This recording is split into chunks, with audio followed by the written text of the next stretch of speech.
Всем привет! Большая часть зрителей, уверен, сказали себе: «О, опять что-то новенькое у Андрея». Так и есть. Сегодня мы прогуляемся по предпраздничному Риму. Людей, туристов, как всегда, в любое время полно. Но сегодня я хочу показать еще другую часть жизни Рима. Да и вообще, как всегда, поговорить, что скрывает от нас реальная жизнь, о чем мы не задумываемся, что-то мы подозреваем. И чего-то мы многого не понимаем. Вот и будем потихоньку разбираться. Сегодня мы поговорим о ворах римских. Все их не любят, все их знают, но, чтобы вы понимали, не только они здесь. Вообще-то сам Рим построен на всем ворованном и завоеванном. Напоминаю, что войны создаются не только для того, чтобы захватывать что-то, но и воровать. Так что нравится вам или не нравится, а воровство оно было, есть и будет. Барка ди Рома.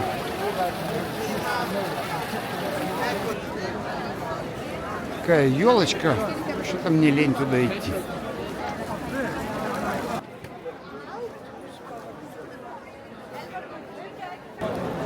Тут движуха.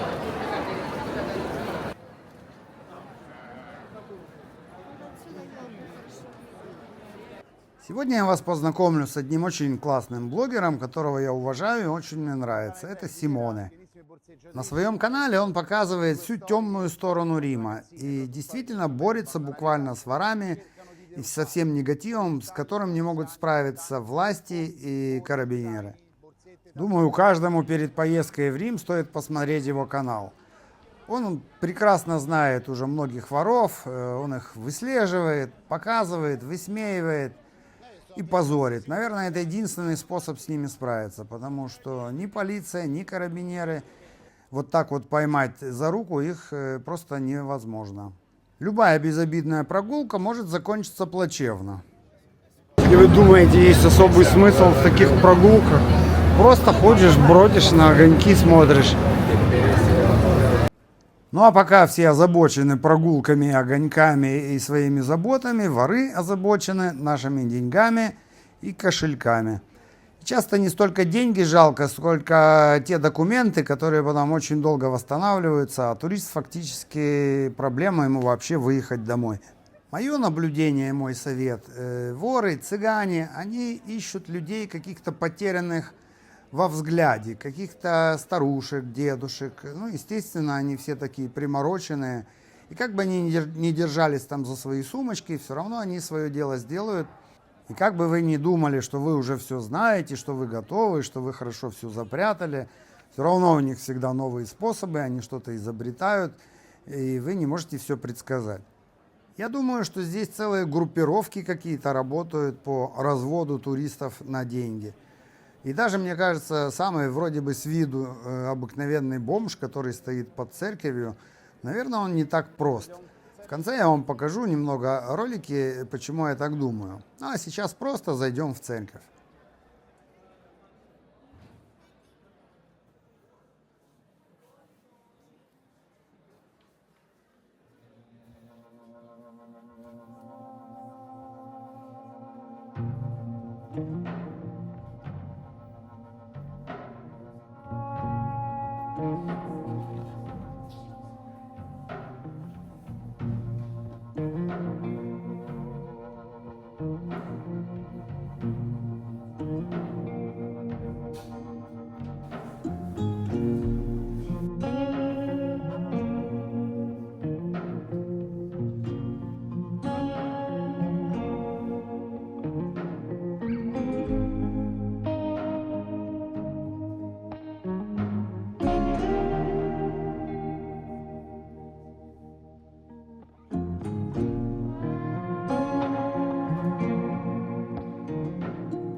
И кто же прячется между этими добрыми, спокойными лицами? Конечно же, это далеко не все, это маленькая часть, но они есть.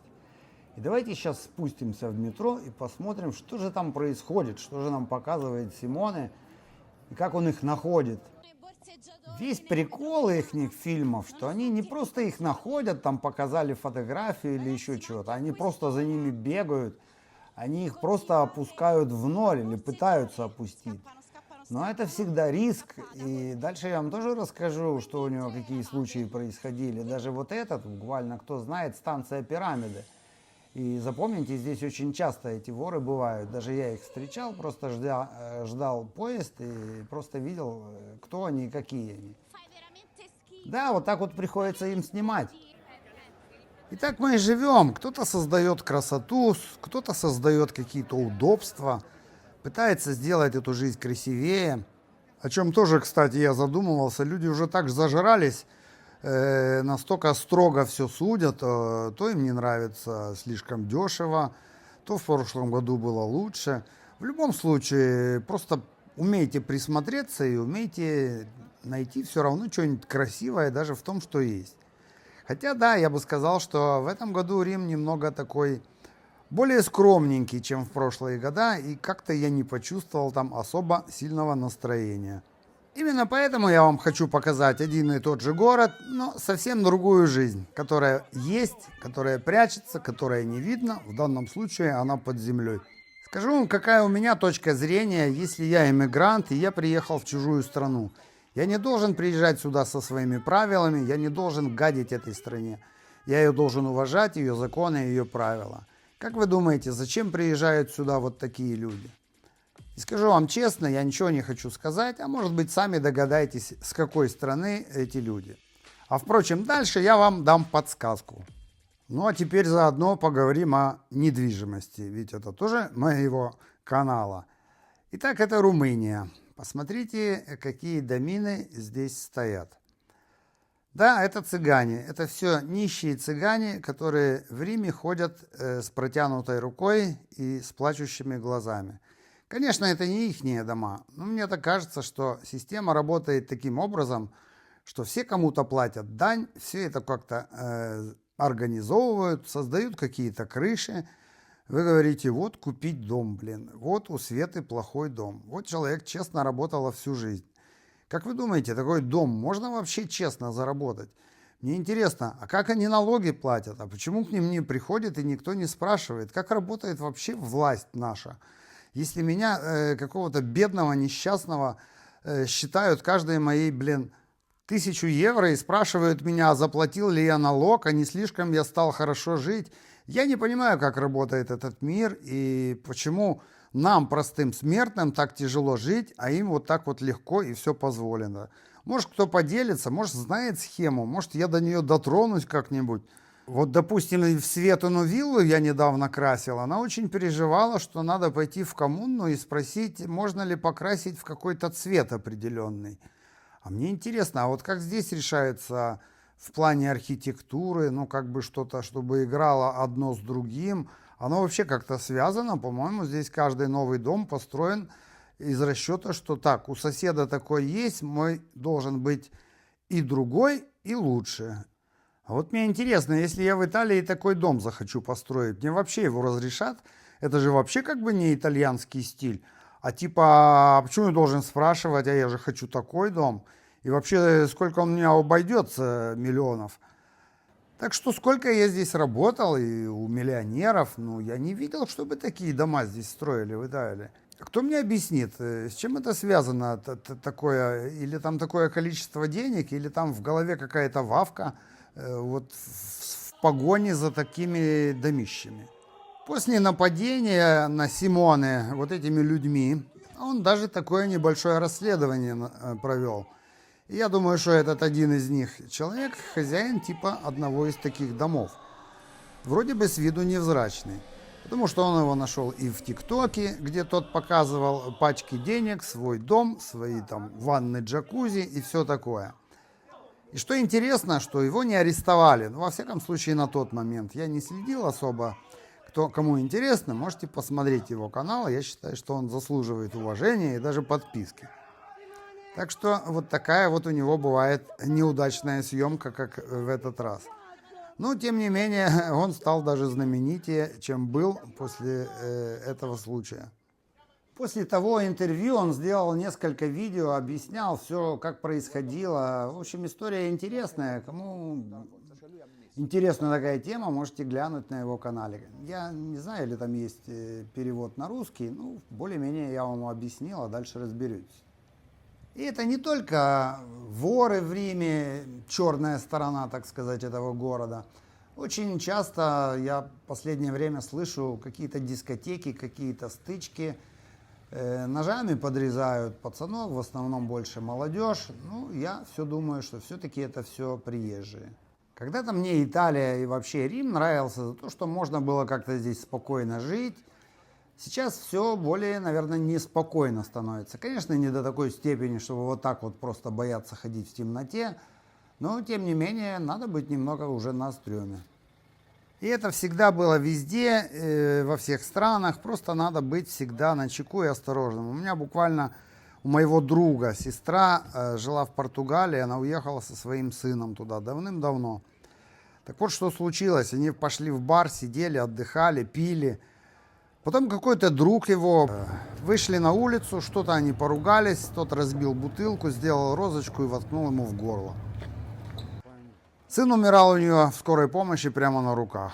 После этого она вернулась в Украину и слышать больше не хочет о загранице. Наверное, у каждого из нас своя судьба. Валя говорит, здесь крутые картины есть. Идем глянем. Если их не поснимали, они должны быть здесь.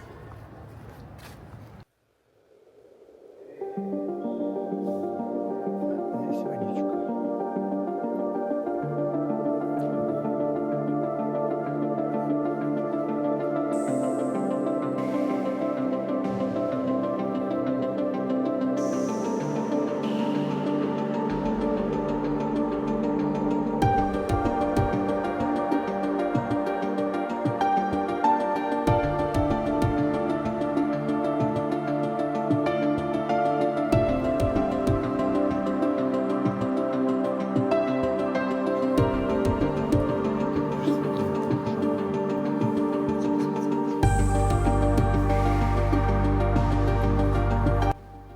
Чтобы выключить свет, надо заплатить 2 евро. А? Нифига себе придумали.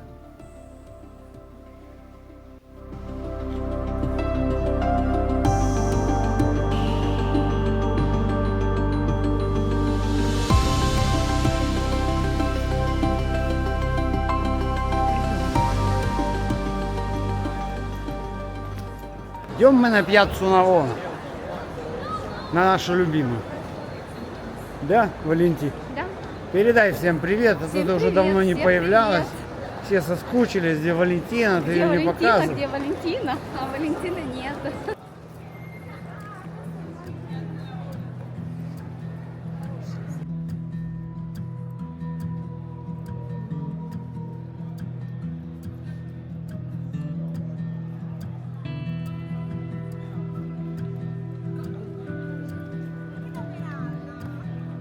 В древности это был типа стадион, арена, где проводились спортивные состязания.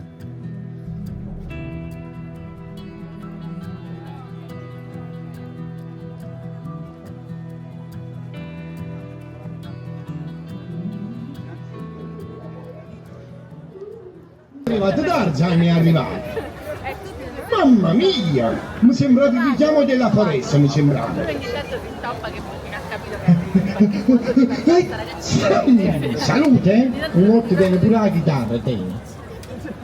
Для меня что работа, что прогулки, это способ какой-то разнообразить свою жизнь, забить какие-то печали, грусти, какую-то часть жизни, которую не видишь, которая неприятна, да и до которой я сегодня дотронулся в нашем видео. Если честно, уже и поднадоело сюда все время лазить. Ну что, прогуляться просто. Не то, что чего-то тут не видел или чего-то тут новое. В этом году вообще так скромненько. Может, к Новому году будет получше. И еще один секрет скажу. Вот я сюда 20 лет прихожу постоянно. И ничего не меняется. Я так не люблю однообразие, одни и те же игры, одно и то же. Вы что, не можете придумать что-то другое? Блин, все идет вперед, какие-то развлекухи придумайте новые. Нет, все одно и то же. Вот это вот немного напрягает в этом Риме. И, наверное, вы меня поймете теперь, почему у меня на канале вроде такая каша. Я постоянно что-то другое снимаю. Да потому что не люблю я все одно и то же, однообразие. Но жизнь настолько разная, настолько она должна идти вперед, почему надо зацикливаться на чем-то одном? Напомню тем, кто меня давно смотрит и еще не подписался, возможно, вы уже созрели на подписку. Заранее благодарю. Покажи. Горячий шоколад. Я хочу эту штуку одну взять. И не потому, что она какая-то супер вкусная, просто я хочу кушать.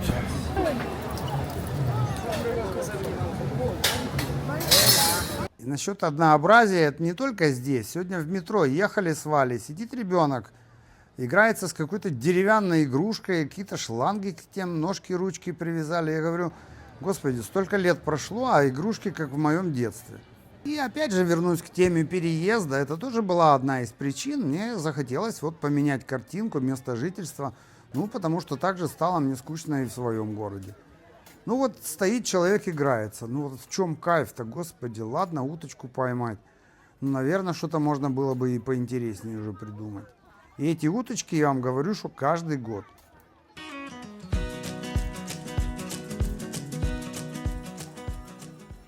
Сколько себя помню, столько и в моем детстве еще были эти лошадки. Признаюсь вам, я ни разу не катался. Мне было скучно даже в детстве, даже в то время. Кто катается сейчас, я не понимаю. Одни кони и катаются, по-моему.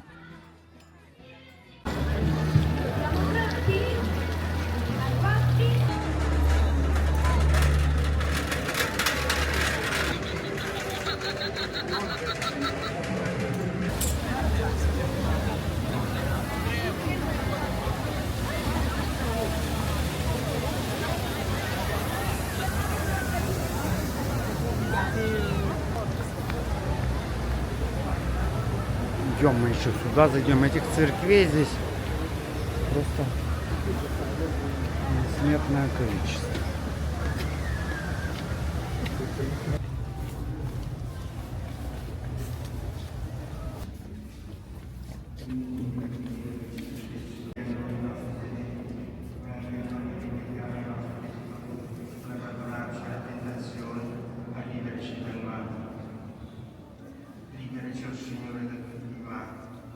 Concedi la pace ai nostri giorni e con l'aiuto della tua misericordia vivremo sempre liberi dal peccato e sicuri da ogni turbamento. Veramente, beati noi che siamo qui invitati alla mensa del Signore.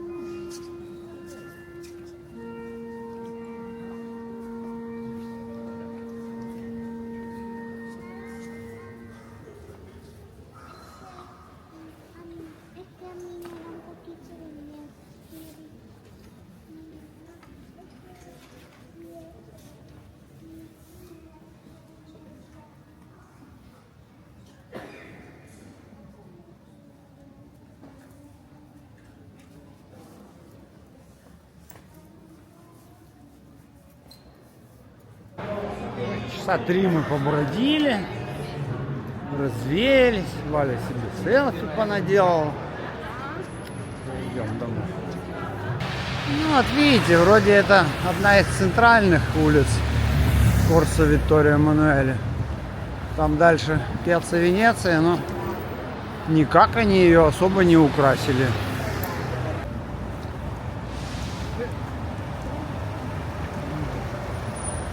Пьяццу Венецию все до сих пор заставили этими заборами. Ну что, потихоньку что-то ремонтирует этот Рим.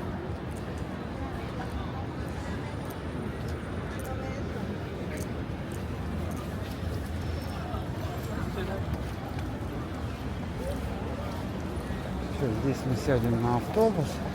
Хотел посмотреть на Пьяццу Венецию, посмотрел, блин. Нечего смотреть. E manco io, però Там новую станцию метро построили. Ну что-то мне лень туда идти. И уже так обсосали в интернете. Едем мы домой. Все идут на Колизей. А мы едем домой. Что мы Колизей не видели.